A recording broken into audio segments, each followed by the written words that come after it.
वला कुव्वता इल्ला बिल्लाहिल अलिय्यिल अज़ीम। अऊज़ु बिल्लाहिस समीइल अलीम मिनश शैतानिर लईनिर रजीम। बिस्मिल्लाहिर रहमानिर रहीम। अल्हम्दुलिल्लाहि रब्बिल आलमीन वल आक़िबतु लिल मुत्तक़ीन वल जन्नतु लिल मुमिनीन वन नारु लिल काफ़िरीन वल आसीन। अम्मा बअदु फ़क़द क़ाल रसूलुल्लाह सल्लल्लाहु अलैहि व आलिहि वसल्लम इन्नल हुसैन मिस्बाहुल हुदा व सफ़ीनतुन नजात। अज़ादारान इमाम मज़लूम करबला, मातमदारान सरकार सैयदुश शुहदा, आज इस अजीम दिन में जो हमने मजलिस नौहा मातम गिरिए में गुजारा है, ये पैगम्बर इस्लाम हज़रत मोहम्मद मुस्तफ़ा सल्लल्लाहु अलैहि वसल्लम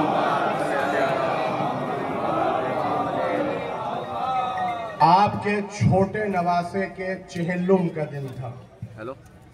यानी ठीक आज से 40 दिन पहले करबला के मैदान में आपको, आपके बच्चों को, आपके साथियों को, आपके रिश्तेदारों को 3 दिन भूख और प्यास की आलम में रखने के बाद उन्हें कत्ल कर दिया गया, शहीद कर दिया गया। सवाल ये पैदा होता है कि इमाम हुसैन करबला आए क्यों थे?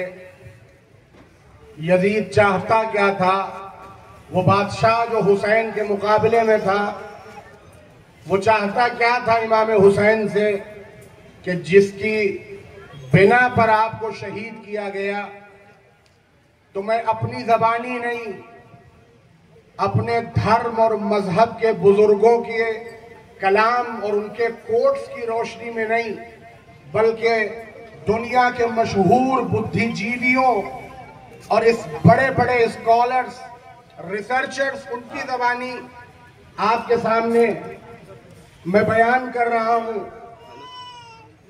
मसीहियत से जिनका ताल्लुक है, ईसाई है, नाम है मॉरिस डॉगबेरी, जिसका भी दिल चाहे गूगल कर सकता है और वहां पे मिलेगा आपको कि मॉरिस डॉगबेरी ने जब करबला के इस मारेके, जो करबला के इस वाक़े को अपनी आंखों से देखा, यजीद की डिमांड्स क्या थी, हुसैन इब्ने अली की डिमांड क्या थी, और उन दोनों के बाद जो नतीजा निकाला वो ये कि हुसैन इब्ने अली ने करबला में जो अपनी और अपने बच्चों की शहादत पेश की, वो इंसानी वैल्यूज को बचाने के लिए, इंसानियत और मानवता के तहफ़्फ़ुज़ के लिए, बचाने के लिए हुसैन इब्ने अली ने करबला में अपनी जान को कुर्बान किया।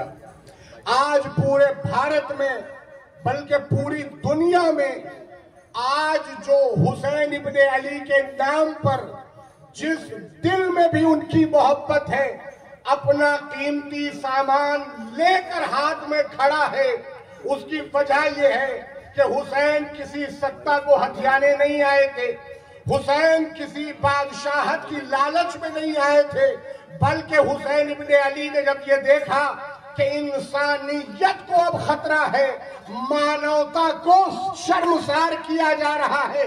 क्यों? इसलिए कि मोहम्मद की हुकूमत और उत्तराधिकारी होने का नाम लेकर यजीद शराब पी रहा था, यजीद जुआ खेल रहा था, यजीद अन्याय और अत्याचार कर रहा था।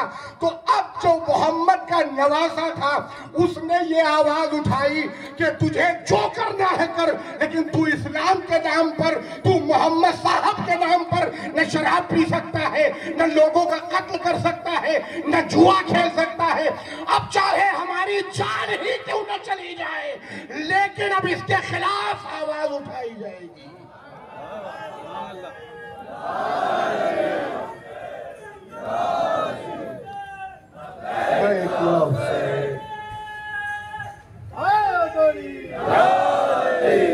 इसी तरीके से अमेरिका का मशहूर इतिहासकार है जिसका नाम है वॉशिंगटन एरिक्सन, उसने जब करबला के इस मार्के को देखा, स्टडी किया, मुतालिया किया, रिसर्च किया, वो इस नतीजे पर पहुंचा कि करबला की जंग दो बादशाहों की जंग नहीं थी, करबला की जंग दो हाकिमों की जंग नहीं थी, बल्कि करबला के मैदान में एक तरफ एक जिस्म था जहां सारी अच्छाइयां जमा हुई थी, उसे हुसैन इब्ने अली कहा जाता है। दूसरी तरफ पूरे दुनिया की सारी बुराइयां सिमट के एक जिस्म में इकट्ठा हुई थी, जिसे यजीद कहा जाता है। हुसैन इब्ने अली अगर सत्ता की चाहत लेकर आते तो कभी अपने घर की औरतों को न लाते, अपने घर के बच्चों को न लाते। ये मसीही इतिहासकार कह रहा है, जिसका इस्लाम से कोई लेना देना नहीं है।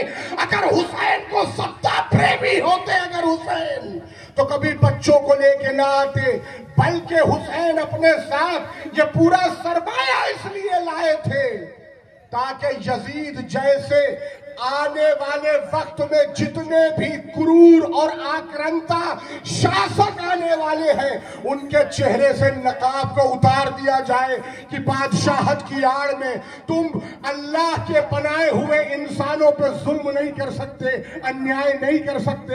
मेरी जान जाती हो चली जाए, मेरे बच्चे इस राह में अगर कत्ल किए जाते हो तो कत्ल कर दिए जाए, लेकिन हुसैन इब्ने अली कभी यजीद की बैअत नहीं करेंगे।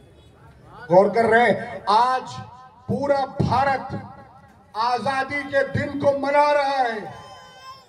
इसी भारत जो आज पूरी दुनिया में जिसके प्रभाव को कोई नकार नहीं सकता, आज उसी भारत में ये जो आजादी का अवसर मिला है, ये आजादी दिलाने वाले हमारे देश के महात्मा गांधी, उनका जुमला है ये कि मैंने हुसैन इब्ने अली की जीवनी को पढ़ा है, मैंने करबला के इतिहास को पढ़ा, और जब मैंने करबला के पन्नों में अध्ययन किया तब हमें समझ में आया कि अंग्रेजों से हमें निजात कैसे मिल सकती है। हमने अंग्रेजों को अगर भारत से बाहर निकाल के फेंका तो वो करबला की रोशनी में बाहर निकाल के फेंका। जिंदाबाद जिंदाबाद मुर्दाबाद मुर्दाबाद।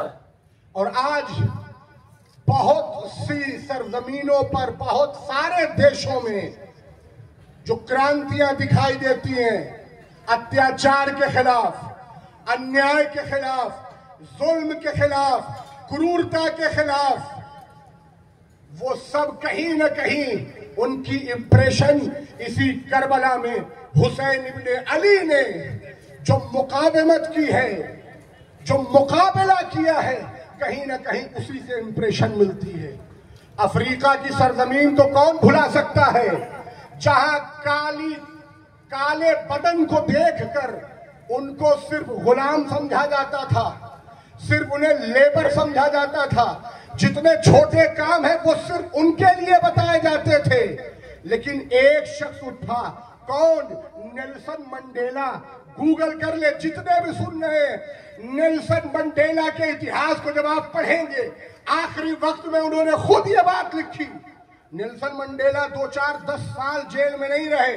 जो आंदोलन शुरू किया था उन्होंने, 20 साल उसके नतीजे में नेल्सन मंडेला को जेल में रहना पड़ा।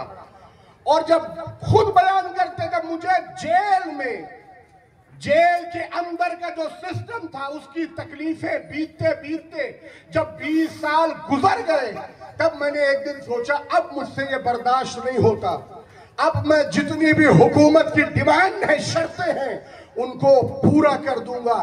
और यही दिमाग में ख्याल आया ही था कि नेल्सन मंडेला कह रहे थे, कहते हैं कि मेरे जहन में फौरन करबला के पन्ने पलटने शुरू हो गए और एक मर्तबा ख्याल आया कि नेल्सन मंडेला, तुम हुसैन इब्ने अली से ज्यादा मजबूर नहीं हो, तुम्हारे साथ इस कैद में न तुम्हारी बीवी है न बच्चे हैं। जरा सोचो, हुसैन के साथ बीवी भी थी, बच्चे भी थे, औरतें भी थी। जब हुसैन एक जालिम के आगे नहीं झुके तो तुम झुकने के लिए क्यों तैयार हो?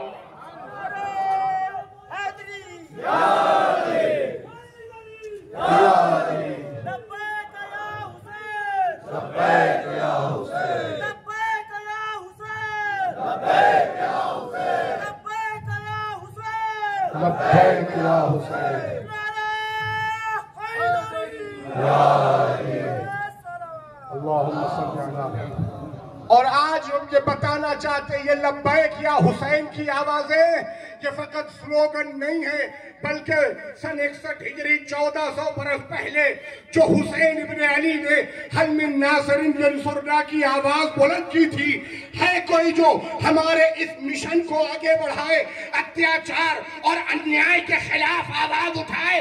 हम ये लब्बैक या हुसैन कह के ये हुसैन इब्ने अली से वादा करते हैं, जब तक हमारा वजूद इस जमीन पे रहेगा, दुनिया में कहीं भी जुल्म हो, हम जालिम को बेनकाब करेंगे, जुल्म के खिलाफ आवाज उठाएंगे।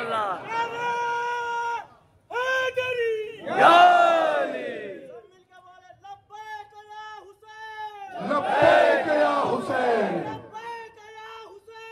लब्बैक या हुसैन, लब्बैक या हुसैन।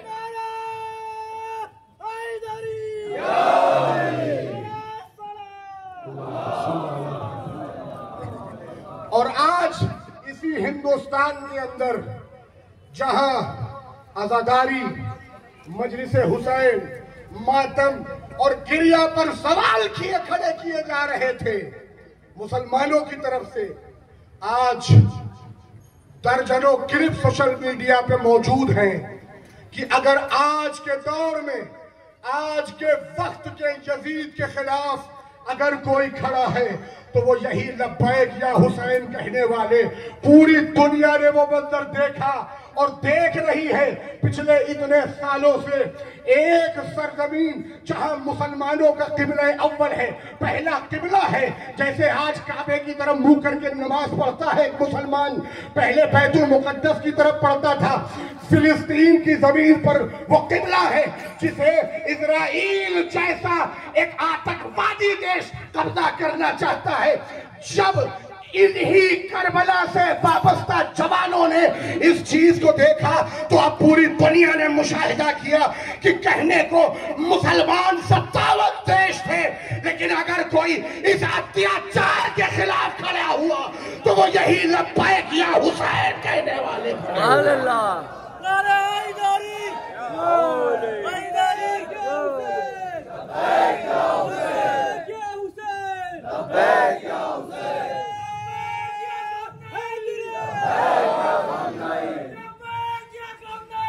लब्बैक या ख़ामनई,